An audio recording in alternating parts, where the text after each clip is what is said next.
Learners. അപ്പോൾ ഇന്നത്തെ ക്ലാസ്സിൽ നമ്മൾ നോക്കാനായിട്ട് പോകുന്നത് നമ്മളുടെ അക്കൗണ്ടിങ്ങിന്റെ കുറച്ച് അഡീഷണൽ എലമെന്റ്സ് ആണ്. അതായത് നമ്മൾ കഴിഞ്ഞ ക്ലാസ്സിൽ ഓൾറെഡി ഒരു സോൾ പ്രൊപ്രൈറ്ററുടെ അക്കൗണ്ടിങ് സ്റ്റേറ്റ്മെന്റ്സിനെ പറ്റിയിട്ട് കൃത്യമായിട്ട് പഠിച്ചിരുന്നു. ഇനി ഈ സോൾ പ്രൊപ്രൈറ്ററുടെ അക്കൗണ്ടിങ് നമ്മൾ ചെയ്യുമ്പോൾ തന്നെ അവിടെ ചില അഡ്ജസ്റ്റ്മെന്റുകളും അതേപോലെ തന്നെ അഡീഷണൽ ആയിട്ട് നമുക്ക് കുറച്ച് കാര്യങ്ങളും കൂടി ബേസിക് ആയിട്ട് പഠിച്ചു വെക്കാനുണ്ട്. സോ ആ ഒരു പോർഷൻസ് ആണ് നമ്മൾ ഇന്നത്തെ ഈ ഒരു ക്ലാസ്സിൽ കൂടി എടുക്കാനായിട്ട് ഉദ്ദേശിക്കുന്നത്. അപ്പൊ നമുക്ക് ഫസ്റ്റ് തന്നെ നോർമലി നമ്മൾ അക്കൗണ്ടിങ് എന്താണെന്ന് പഠിക്കുമ്പോൾ തന്നെ ബേസിക് ആയിട്ട് പഠിക്കേണ്ടതാണ് ഈ ഒരു ഗോൾഡൻ റൂൾസ് ഓഫ് അക്കൗണ്ടിങ് ഒക്കെ.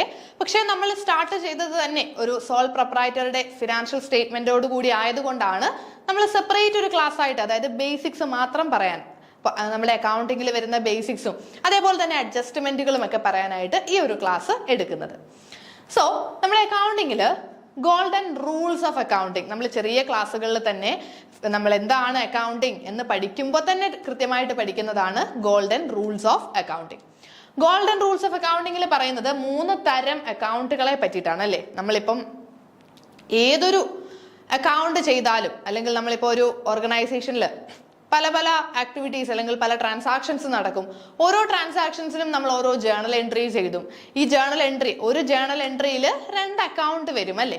ഈ അക്കൗണ്ടുകളെ 3 കാറ്റഗറി ആയിട്ടാണ് തിരിക്കുന്നത്. അതായത് personal account, real account and nominal account. ഇങ്ങനെ 3 അക്കൗണ്ടുകളായിട്ടാണ് നമ്മൾ അക്കൗണ്ടിങ്ങിൽ നമ്മുടെ ബിസിനസ് ട്രാൻസാക്ഷൻസിനെ തിരിക്കുന്നത്.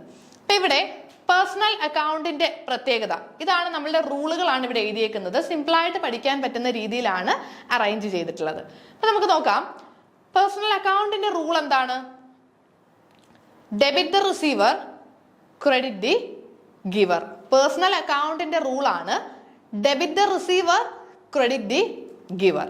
ഇനി റിയൽ അക്കൗണ്ടിലേക്ക് വരുമ്പോൾ റിയൽ അക്കൗണ്ടിന്റെ റൂൾ എന്താണ്. Debit what comes in, credit what goes out. ഇതെല്ലാം നമ്മളുടെ ഓരോ ട്രാൻസാക്ഷനെ ബേസ് ചെയ്തിട്ടാണ് നമ്മൾ നോക്കുന്നത്. ഇപ്പോൾ നമ്മളുടെ റിയൽ അക്കൗണ്ടിലേക്ക് വരുമ്പോൾ debit what comes in, credit what goes out. ഇനി നോമിനൽ അക്കൗണ്ടിന്റെ റൂൾ എന്താണ്. Debit all expenses and losses, credit all incomes and gain. അതാണ് നമ്മളുടെ നോമിനൽ അക്കൗണ്ടിന്റെ റൂള്. അപ്പോൾ ഇങ്ങനെ നമ്മളുടെ ഒരു ബിസിനസ്സിൽ അല്ലെങ്കിൽ അക്കൗണ്ടിങ്ങിൽ തന്നെ ട്രാൻസാക്ഷൻസിനെ 3 നമ്മൾ തരംതിരിക്കുന്നു. 3 അക്കൗണ്ടുകളായി തരംതിരിക്കുന്നു. Personal account, real account and nominal account. ഇങ്ങനെ 3 അക്കൗണ്ടുകളായി തരംതിരിക്കുമ്പോൾ നമുക്കറിയാം ഓരോന്നിനും ഓരോ റൂളുകളാണ്. ഈ റൂൾസിനെയാണ് നമ്മൾ ഗോൾഡൻ റൂൾസ് ഓഫ് അക്കൗണ്ടിങ് എന്ന് പറയുന്നത്. പേഴ്സണൽ അക്കൗണ്ടിന്റെ റൂളാണ് debit the receiver, credit the giver. Real അക്കൗണ്ടിലേക്ക് വരുമ്പോൾ debit what comes in, credit what goes out.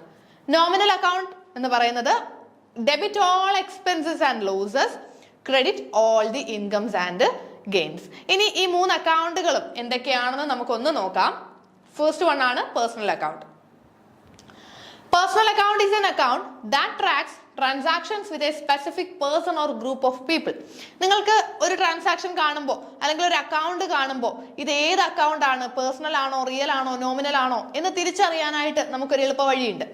Personal അക്കൗണ്ടിലേക്ക് വരുമ്പോൾ ഒരു സ്പെസിഫിക് പേഴ്സൺ, ഒരു വ്യക്തിയുമായിട്ട് നടക്കുന്ന ട്രാൻസാക്ഷൻ അല്ലെങ്കിൽ ഒരു കമ്പനിയുമായി നടക്കുന്ന ട്രാൻസാക്ഷൻ അല്ലെങ്കിൽ ഒരു ഗ്രൂപ്പ് ഓഫ് പേഴ്സണുമായിട്ട് നടക്കുന്ന ട്രാൻസാക്ഷൻ, ഇങ്ങനെയുള്ള ട്രാൻസാക്ഷൻസ് ആണെങ്കിൽ, അല്ലെങ്കിൽ നമ്മൾ ഈ ട്രാൻസാക്ഷൻ നടത്തുന്നത് ഒരു വ്യക്തിയുമായിട്ടോ അല്ലെങ്കിൽ ഒരു കമ്പനിയുമായിട്ടൊക്കെ ആണെങ്കിൽ അവരുടെ അക്കൗണ്ടിനെ നമ്മൾ പേഴ്സണൽ അക്കൗണ്ട് എന്ന് പറയും.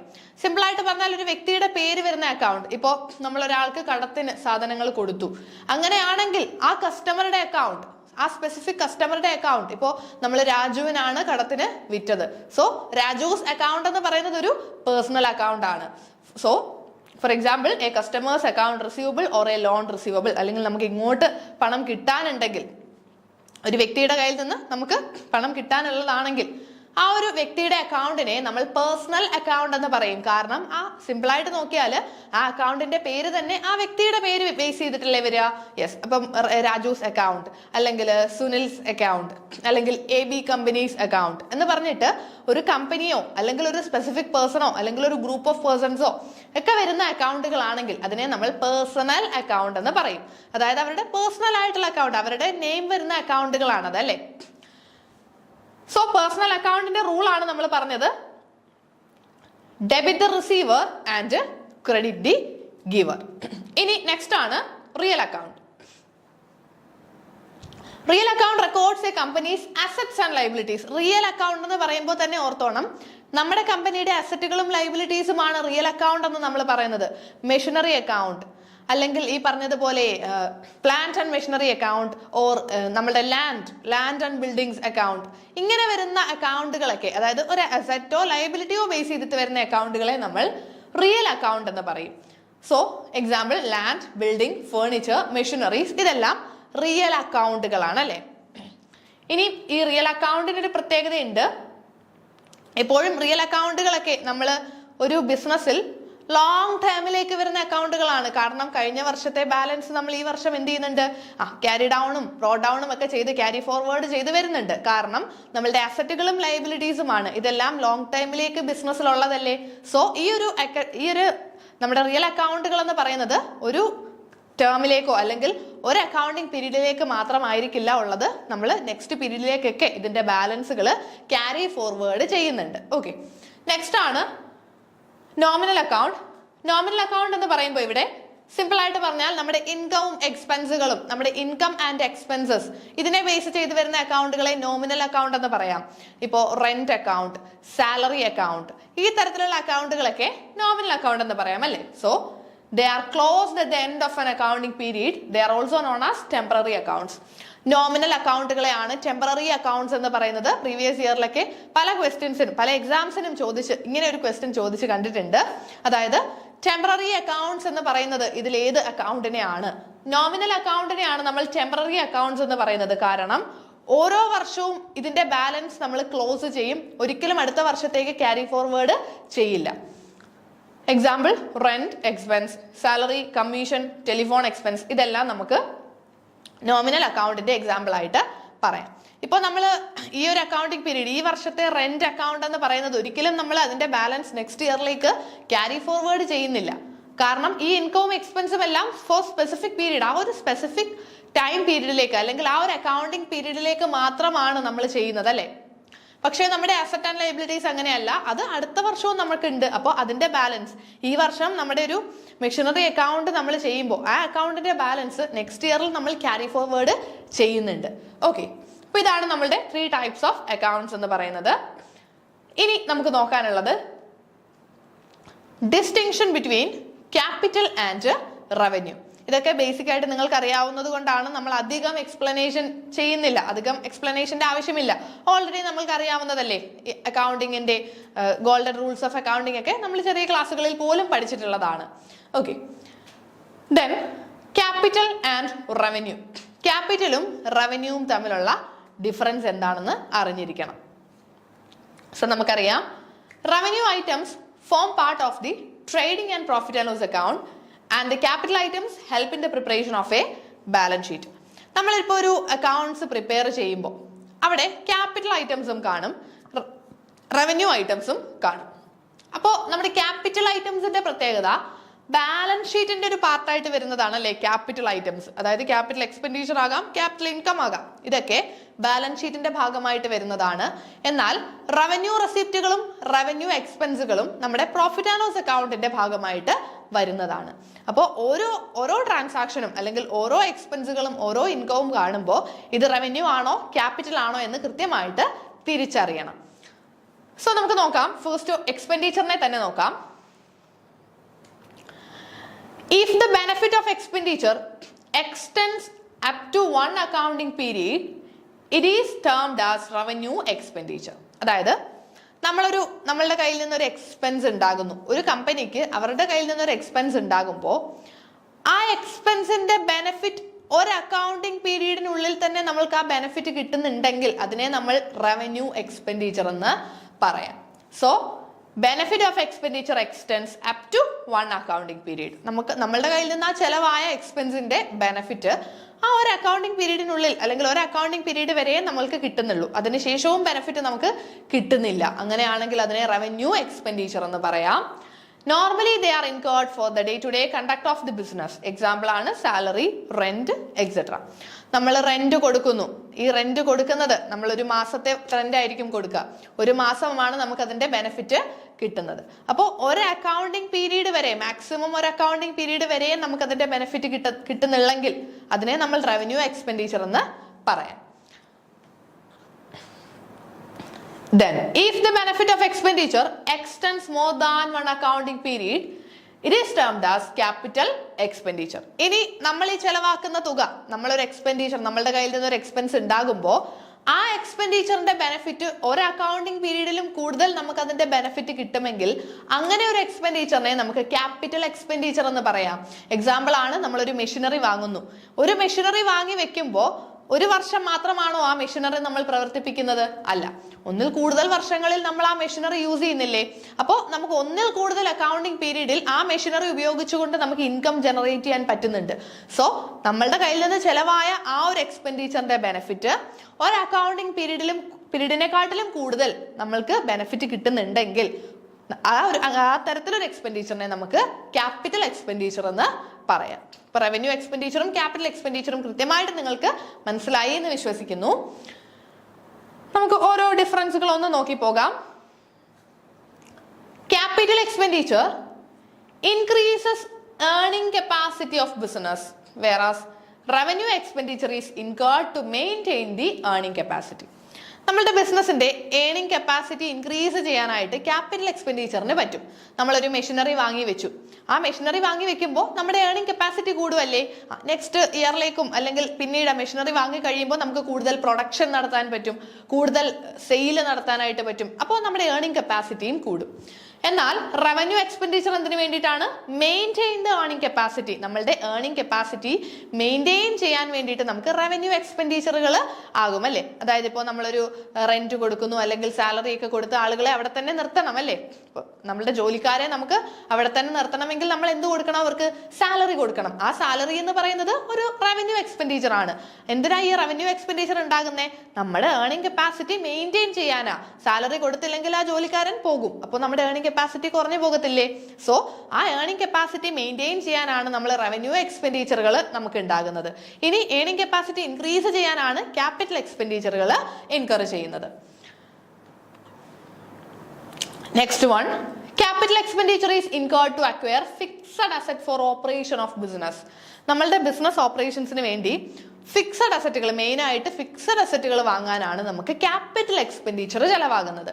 എന്നാൽ revenue expenditure is incurred on day to day conduct of the business. നമ്മളുടെ ഡേ ടു ഡേ ഓപ്പറേഷൻസ്, നമ്മളുടെ ബിസിനസിന്റെ ഡേ ടു ഡേ ഓപ്പറേഷൻസിന് വേണ്ടിയിട്ടാണ് റവന്യൂ എക്സ്പെൻഡിച്ചർ നമ്മൾക്ക് ഇൻകർ ചെയ്യുന്നത്. Then revenue expenditure is generally recurring expenditure and capital expenditure is non-recurring by nature. Revenue എക്സ്പെൻഡിച്ചറുകൾ എപ്പോഴും recurring ആണ് അല്ലേ? റെക്കറിംഗ് എക്സ്പെൻഡിച്ചർ ആണ്. അതായത് വീണ്ടും വീണ്ടും നമ്മൾക്ക് ഉണ്ടായിക്കൊണ്ടേ ഇരിക്കുന്നതാണ് റവന്യൂ എക്സ്പെൻഡിച്ചർ. റിപ്പീറ്റിംഗ് എക്സ്പെൻഡിച്ചറുകളാണ്. എന്നാൽ ക്യാപിറ്റൽ എക്സ്പെൻഡിച്ചർ എന്ന് പറയുന്നത് നോൺ റെക്കറിംഗ് ആണ്. നമുക്ക് എപ്പോഴും റിപ്പീറ്റഡ് ആയിട്ട് വന്നുകൊണ്ടിരിക്കുന്നില്ലല്ലോ. നമ്മളൊരു മെഷീനറി വാങ്ങി വെച്ചാൽ ആ മെഷീനറിയുടെ എന്തായാലും ആ മെഷീനറി കൊണ്ട് നമ്മൾക്ക് കുറച്ചു കാലം അല്ലെങ്കിൽ ഒരു 5 to 10 years എങ്കിലും നമ്മൾക്ക് അതുകൊണ്ട് നമുക്ക് യൂസ് ചെയ്യാം, അല്ലെങ്കിൽ ആ മെഷീനറി കൊണ്ട് നമ്മുടെ ബിസിനസ് മുന്നോട്ട് കൊണ്ടുപോകാം. ഇപ്പോൾ നമ്മളൊരു മെഷീനറി ഈ വർഷം വാങ്ങി, അല്ലെങ്കിൽ അടുത്ത വർഷം വീണ്ടും അടുത്ത മെഷീനറി, ഇങ്ങനെ റിപ്പീറ്റഡ് ആയിട്ട് നമ്മൾ മെഷീനറീസ് വാങ്ങിക്കൊണ്ടിരിക്കണോ? വേണ്ട. നമുക്ക് റവന്യൂ എക്സ്പെൻഡിച്ചറുകളാണ് റെക്കറിംഗ് എക്സ്പെൻഡിച്ചേഴ്സ് ആയിട്ട് വരിക. കാരണം ബിസിനസിന്റെ ഡേ ടു ഡേ ഓപ്പറേഷൻസിന് വേണ്ടി തന്നെയല്ലേ റവന്യൂ എക്സ്പെൻഡിച്ചറുകൾ ഉണ്ടാകുന്നത്. സോ ആ ബിസിനസിന്റെ ഡേ ടു ഡേ ഓപ്പറേഷൻസ് അങ്ങനെ തന്നെ നിലനിർത്താനായിട്ട് നമുക്ക് റവന്യൂ എക്സ്പെൻഡിച്ചറുകൾ വേണ്ടി വരും. ക്യാപിറ്റൽ എക്സ്പെൻഡിച്ചർ എന്ന് പറയുമ്പോൾ അത് നോൺ റെക്കറിംഗ് ആണ്. നമുക്ക് എപ്പോഴും ആ ഒരു എക്സ്പെൻഡിച്ചർ ഉണ്ടായിക്കൊണ്ടിരിക്കത്തില്ല. സോ നമ്മളൊരു മെഷീനറി വാങ്ങി, ഇനി ആ മെഷീനറി കേടാകുമ്പോഴോ അല്ലെങ്കിൽ അത് പന്നലാകുമ്പോഴായിരിക്കും നമ്മൾ നെക്സ്റ്റ് വാങ്ങുന്നത് അല്ലേ?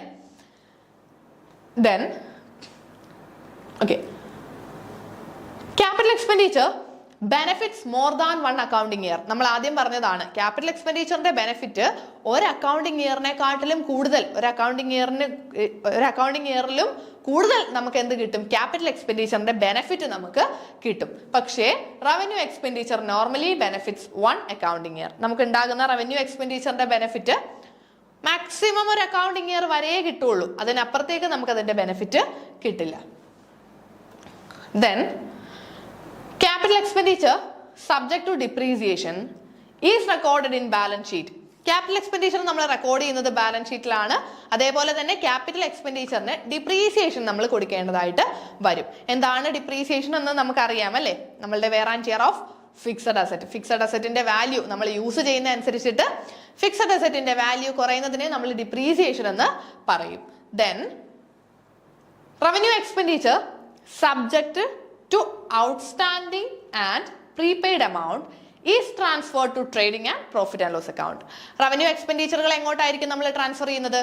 Trading and profit and loss അക്കൗണ്ടിലേക്കായിരിക്കും റവന്യൂ എക്സ്പെൻഡിച്ചറുകൾ പോകുന്നത്. അതുപോലെ തന്നെ റവന്യൂ എക്സ്പെൻഡിച്ചറിൽ വരുന്ന അഡ്ജസ്റ്റ്മെന്റ് ആണ് ഈ പറഞ്ഞതുപോലെ ഔട്ട്സ്റ്റാൻഡിംഗ് എക്സ്പെൻസും അല്ലെങ്കിൽ പ്രീപെയ്ഡ് എമൗണ്ടുകളും ഒക്കെ നമുക്ക് അഡ്ജസ്റ്റ്മെന്റ്സ് ആയിട്ട് കാണിക്കാനായിട്ട് പറ്റും. ഇനി നമ്മളുടെ റെസിപ്റ്റുകളെ പറ്റിയിട്ട് നോക്കാം. If the receipt imply an obligation to return the money, these are capital receipt. ഇനി നമുക്ക് ഇങ്ങോട്ട് കിട്ടുന്ന റെസിപ്റ്റുകൾ, നമ്മൾ ഇത്രയും നേരം എക്സ്പെൻഡിച്ചേഴ്സിനെ പറ്റി പറഞ്ഞു അല്ലേ?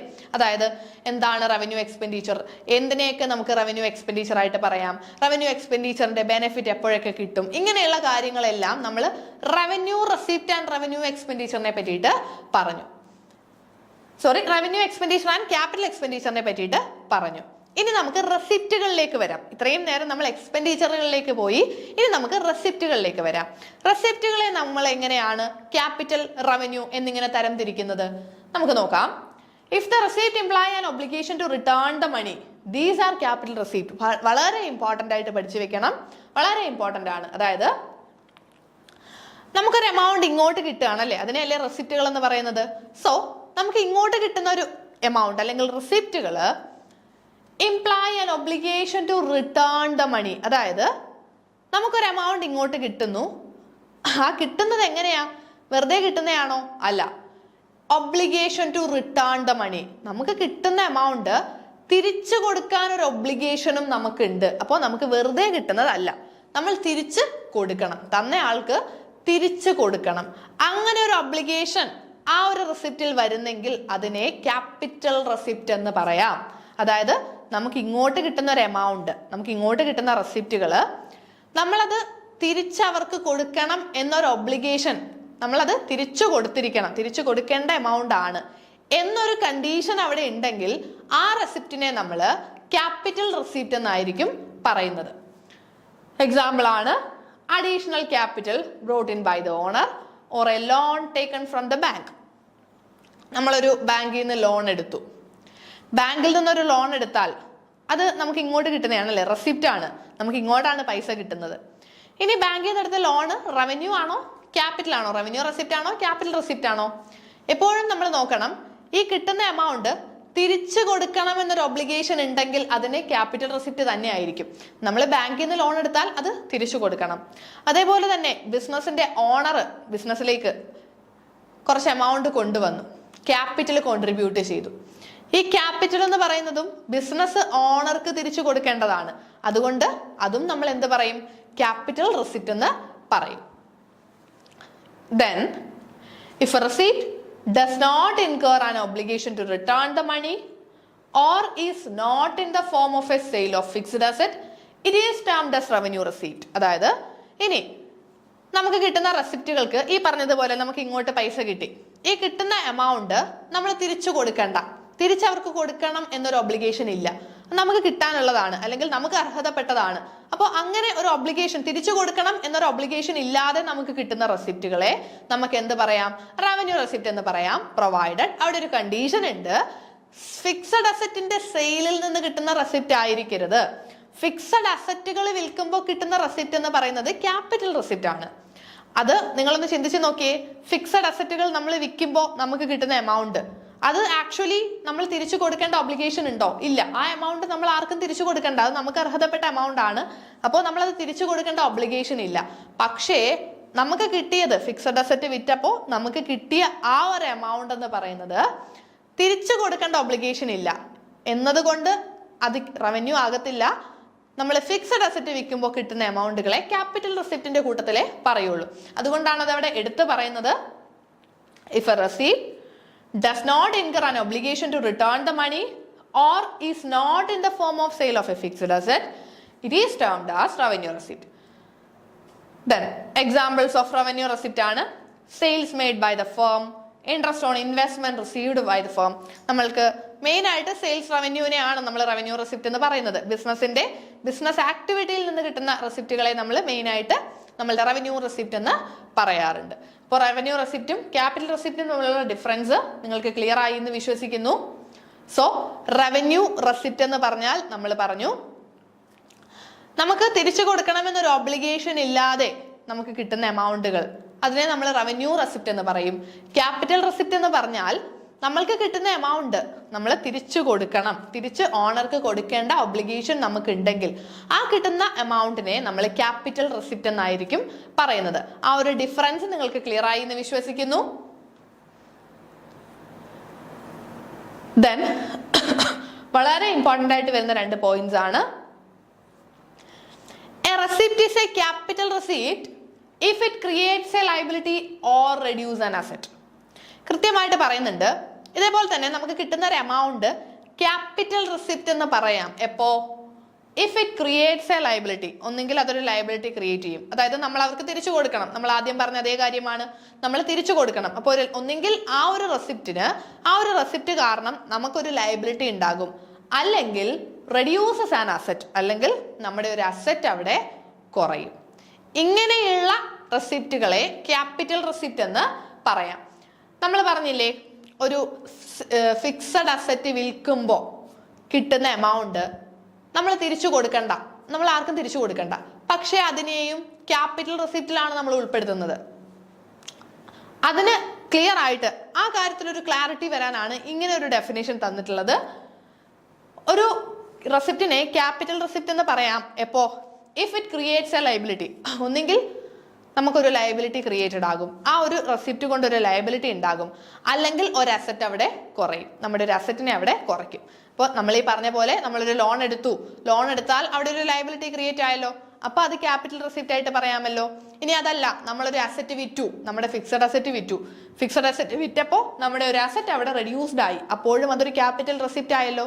ഓക്കെ, ഇനി receipt is a revenue receipt if it does not create a liability or reduce an asset. ഈ പറഞ്ഞതിന്റെ നേരെ ഓപ്പോസിറ്റ്, നമുക്കൊരു റെസിപ്റ്റിനെ നമുക്ക് റവന്യൂ റെസിപ്റ്റ് എന്ന് പറയാം എപ്പോ ആ ഒരു എമൗണ്ട് കാരണം, നമുക്ക് ആ ഒരു എമൗണ്ട് കിട്ടിയത് കാരണം അവിടെ ഒരു ലയബിലിറ്റിയും ക്രിയേറ്റ് ആകുന്നില്ല, അതേപോലെ തന്നെ നമ്മുടെ അസറ്റ്സ് ഒന്നും കുറയുന്നുമില്ല. അങ്ങനെയാണെങ്കിൽ ആ ഒരു റെസിപ്റ്റിനെ നമുക്ക് റവന്യൂ റെസിപ്റ്റ് എന്ന് പറയാം. ഓക്കെ, ഇതും നമ്മുടെ എക്സാമിന് ചോദിച്ചിട്ടുണ്ട്. A receipt is a capital receipt if it creates a liability or reduce an asset. True or false വെച്ചിട്ട് ചോദിച്ചതായിരുന്നു. കൃത്യമായിട്ട് ഇങ്ങനെയുള്ള കാര്യങ്ങളൊക്കെ ഒന്ന് പഠിച്ചു വെച്ചേക്കാം. ഓക്കെ, ഇനി നമുക്ക് നോക്കാനുള്ളതാണ് cost of goods sold, COGS അല്ലെ, കോസ്റ്റ് ഓഫ് ഗുഡ്സ് സോൾഡ്. ഇതെല്ലാം ചെറിയ ചെറിയ അഡ്ജസ്റ്റ്മെന്റുകളാണ് നമ്മളുടെ അക്കൗണ്ടിങ്ങിനകത്ത്, അതായത് ഒരു സോൾ പ്രൊപ്രൈറ്ററുടെ അക്കൗണ്ടിങ് സ്റ്റേറ്റ്മെന്റിനകത്ത് ചിലപ്പോൾ ചെറിയ ചെറിയ അഡ്ജസ്റ്റ്മെന്റ്സ് വരുന്ന കുറച്ച് ഏരിയാസിനെ മാത്രം നമ്മൾ ഇവിടെ എടുത്തിട്ട് ഒന്ന് ഡിസ്കസ് ചെയ്യാണ്. ഓക്കെ, എന്താണ് കോസ്റ്റ് ഓഫ് ഗുഡ്സ് സോൾഡ് എന്ന് നോക്കാം അല്ലേ. Cost of goods sold measures the direct cost incurred in the production of any goods or services. നമ്മൾക്ക് നമ്മുടെ പ്രൊഡക്ഷനുമായിട്ട് ബന്ധപ്പെട്ട് നമ്മളൊരു സാധനം, ഒരു ഗുഡ്സ് പ്രൊഡ്യൂസ് ചെയ്ത് വിൽക്കുന്നു, അപ്പോൾ അതുമായിട്ട് റിലേറ്റ് ചെയ്ത് വരുന്ന കംപ്ലീറ്റ് ഡയറക്റ്റ് കോസ്റ്റുകളെയും നമ്മൾ കോസ്റ്റ് ഓഫ് ഗുഡ്സ് സോൾഡ് എന്ന് പറയും. നമ്മൾ വിറ്റ സാധനത്തിന്റെ യഥാർത്ഥ വില. Okay, it includes material cost, direct labour cost, direct factory overhead and is directly proportional to the revenue. എന്തിനാണ് ഈ കോസ്റ്റ് ഓഫ് ഗുഡ്സ് സോൾഡ് കണ്ടുപിടിക്കുന്നത്? To calculate the true cost of merchandise sold in the period. നമ്മൾ ആ ഒരു പീരീഡിൽ വിറ്റ സാധനങ്ങളുടെ യഥാർത്ഥ വില അല്ലെ, ട്രൂ കോസ്റ്റ് കണ്ടുപിടിക്കാനാണ് cost of goods sold determine ചെയ്യുന്നത്. എപ്പോഴും നമ്മൾ കോസ്റ്റ് ഓഫ് ഗുഡ്സ് സോൾഡ് എന്ന് പറയുമ്പോൾ ആ ഒരു പ്രൊഡക്റ്റ് പ്രൊഡ്യൂസ് ചെയ്ത് വിൽക്കാൻ നമ്മൾക്കുണ്ടായ കംപ്ലീറ്റ് ഡയറക്റ്റ് എക്സ്പെൻസുകൾ മാത്രമാണ്. ഓക്കെ, ഇക്വേഷൻ ഇവിടെ നമുക്ക് കാണാം. COGS equals opening stock plus purchases plus direct expense minus closing stock. Opening സ്റ്റോക്കിന്റെ കൂടെ നമ്മുടെ പർച്ചേസസ് ആഡ് ചെയ്യണം, ഡയറക്റ്റ് എക്സ്പെൻസുകൾ ആഡ് ചെയ്യാം, മൈനസ് ക്ലോസിംഗ് സ്റ്റോക്ക്. അതാണ് നമ്മളുടെ കോസ്റ്റ് ഓഫ് ഗുഡ്സ് സോൾഡ് എന്ന് പറയുന്നത്. ഓക്കെ, ഇക്വേഷൻ ഒന്ന് കൃത്യമായിട്ട് ഓർത്ത് വെച്ചേക്കുക, കാരണം ഇതൊക്കെ നമുക്ക് എക്സാമിന് വളരെ ഇമ്പോർട്ടൻ്റ് ആയിട്ട് അറിഞ്ഞിരിക്കേണ്ടതാണ്. ഓക്കെ, നമുക്കൊരു ക്വസ്റ്റ്യൻ നോക്കാം അല്ലേ. Compute the cost of goods sold for the year 2017 with the help of the following information. നമുക്ക് ഇവിടെ കുറച്ച് ഇൻഫർമേഷൻ തന്നിട്ടുണ്ട്. ഇത് വെച്ചിട്ട് നമുക്ക് കോസ്റ്റ് ഓഫ് ഗുഡ്സ് സോൾഡ് കണ്ടുപിടിക്കണം. നോക്കിക്കേ, sales 20 lakhs, purchase 15 lakh, wages 1 lakh. Stock 1st April 2016. ഈ സ്റ്റോക്ക് എന്ന് പറയുന്നത് നമ്മളുടെ ഓപ്പണിംഗ് സ്റ്റോക്ക് ആണ് അല്ലേ. ഇനി സ്റ്റോക്ക് ഓൺ 31st March 2017 എന്ന് പറയുന്നത് ക്ലോസിംഗ് സ്റ്റോക്ക് ആണ്. Freight inwards 1 lakh. അപ്പൊ നമുക്ക് കോസ്റ്റ് ഓഫ് ഗുഡ്സ് സോൾഡ് എങ്ങനെ കമ്പ്യൂട്ട് ചെയ്യാം? നമ്മുടെ ക്വസ്റ്റനിൽ ഓപ്പണിംഗ് സ്റ്റോക്ക് തന്നിട്ടുണ്ട്. നമ്മൾ എന്താണോ നമ്മൾക്ക് ക്വസ്റ്റനിൽ തന്നിട്ടുള്ളത് അത് എടുത്ത് വെക്കുക, നമ്മൾ അതേ ഇക്വേഷനിലോട്ടൊന്ന് സബ്സ്റ്റിറ്റ്യൂട്ട് ചെയ്ത് കൊടുത്താൽ മാത്രം മതി. ഓക്കെ, ഓപ്പണിംഗ് സ്റ്റോക്ക് നമ്മളുടെ ക്വസ്റ്റനിൽ പറയുന്നുണ്ട് 3 lakh. Add purchases 15 lakh add ചെയ്യണം. പിന്നെ direct expense, opening stock plus purchase plus direct എക്സ്പെൻസുകളാണ് അല്ലേ. ഡയറക്റ്റ് എക്സ്പെൻസ് എന്തൊക്കെയുണ്ട് നമ്മുടെ ക്വസ്റ്റനിൽ? ഫ്രൈറ്റ് ഇൻവേർഡ്സ് ഡയറക്റ്റ് എക്സ്പെൻസ് ആണല്ലോ. എന്തൊക്കെയാണ് ഡയറക്റ്റ് എക്സ്പെൻസ്, എന്തൊക്കെയാണ് ഇൻഡയറക്റ്റ് എക്സ്പെൻസ് എന്നൊക്കെ നമ്മൾ കഴിഞ്ഞ ക്ലാസ്സിൽ പറഞ്ഞതാണ്. സോ ഫ്രൈറ്റ് ഇൻവേർഡ്സ് എന്ന് പറയുന്നത് ഡയറക്റ്റ് എക്സ്പെൻസ് ആണ്. സോ ഫ്രൈറ്റ് ഇൻവേർഡ്സ് നമ്മൾ ആഡ് ചെയ്യുന്നു. പിന്നെ ഏതുണ്ട് ഡയറക്റ്റ് എക്സ്പെൻസ്? വേജസ് അല്ലേ, വേജസ് 1 lakh, അതും നമുക്ക് ഡയറക്റ്റ് എക്സ്പെൻസ് എന്ന് പറയാം. അതും കൂടി നമ്മൾ ആഡ് ചെയ്ത് ദെൻ മൈനസ് ക്ലോസിംഗ് സ്റ്റോക്ക്. നിങ്ങൾ ഈ ഇക്വേഷൻ നോക്കിയാൽ മതി. അതായത് opening stock plus purchase plus direct expense minus closing stock. Closing സ്റ്റോക്കും നമ്മളുടെ ക്വസ്റ്റനിൽ തന്നിട്ടുണ്ട്. Okay, then we got cost of goods sold. നമ്മൾ വിറ്റ സാധനങ്ങളുടെ യഥാർത്ഥ വില നമുക്ക് കിട്ടും. ഓക്കെ, ഇനി കോസ്റ്റ് ഓഫ് ഗുഡ്സ് സോൾഡ് നമുക്ക് കണ്ടുപിടിക്കാൻ നമ്മളുടെ അക്കൗണ്ടിങ്ങിനകത്ത് പല തരത്തിൽ നമുക്ക് ഈ കോസ്റ്റ് ഓഫ് ഗുഡ്സ് സോൾഡ് കണ്ടുപിടിക്കാനായിട്ട് പറ്റും. ഇവിടെ നമുക്ക് കാണാം IFRS and US GAAP allow different policy for accounting for inventory and cost of goods sold. നമ്മുടെ IFRSലും ജനറലി അക്സെപ്റ്റഡ് അക്കൗണ്ടിങ് പ്രിൻസിപ്പിൾസിലും ഒക്കെ പല മെത്തേഡുകൾ പറയുന്നുണ്ട്. കോസ്റ്റ് ഓഫ് ഗുഡ്സ് സോൾഡ് കണ്ടുപിടിക്കാൻ പല മെത്തേഡുകൾ പറയുന്നുണ്ട്. സോ ഇവിടെ നമുക്ക് കാണാം ഇതൊക്കെ ഓരോ മെത്തേഡ്സ് ആണ്. ഇതിനെപ്പറ്റി ഒന്നും നിങ്ങൾ അത്രയും ഡീറ്റെയിൽഡ് ആയിട്ട് നോക്കേണ്ടതില്ല. നമ്മളുടെ സിലബസ് പ്രകാരം ഇതൊന്നും നിങ്ങൾക്ക് അധികം ഡീറ്റെയിൽ ആയിട്ട് പഠിക്കേണ്ട. ഹിയർ നമുക്ക് കാണാം ഫസ്റ്റ് ഇൻ ഫസ്റ്റ് ഔട്ട്, അതായത് FIFO, LIFO which means last in first out, weighted average method, specific identification method. ഈ മെത്തേഡുകളൊക്കെ നമ്മളുടെ കോസ്റ്റ് ഓഫ് ഗുഡ്സ് സോൾഡ് അല്ലെങ്കിൽ വാല്യൂ ഓഫ് ഇൻവെന്ററി കണ്ടുപിടിക്കാനായിട്ടുള്ള പല മെത്തേഡുകളാണ്. അത് ഓരോ ബിസിനസ്സിനും ഓരോ മെത്തേഡ് യൂസ് ചെയ്തുകൊണ്ട് അവരുടെ ഇൻവെന്ററി വാല്യുവേഷൻ നടത്താനായിട്ട് പറ്റും. ഫസ്റ്റ് ഇൻ ഫസ്റ്റ് ഔട്ട് എന്ന് പറഞ്ഞാൽ ഫസ്റ്റ് വാങ്ങി വെച്ച ഇൻവെന്ററി ഫസ്റ്റ് നമ്മൾ യൂസ് ചെയ്തു എന്നൊരു രീതിയിൽ നമ്മൾക്ക് എന്ത് ചെയ്യാം? കോസ്റ്റ് ഓഫ് ഗുഡ്സ് സോൾഡ് കണ്ടുപിടിക്കാം. അപ്പോൾ എന്തുകൊണ്ടാണ് ഇങ്ങനെ ഒരു മെത്തേഡുകൾ വരുന്നത് എന്ന് ചോദിച്ചാൽ, നമ്മളിപ്പോൾ ഇൻവെന്ററി അല്ലെങ്കിൽ സ്റ്റോക്ക് വാങ്ങി വെക്കുന്ന സമയത്ത് പല റേറ്റുകളായിരിക്കും. എല്ലായ്പ്പോഴും ഒരേ എമൗണ്ട് ആയിരിക്കണം എന്നില്ല. ഈ സ്റ്റോക്കിന്റെയും അല്ലെങ്കിൽ മെറ്റീരിയൽസിന്റെയും ഒക്കെ റേറ്റ് കൂടിയും കുറഞ്ഞും ഒക്കെ ഇരിക്കും അല്ലേ.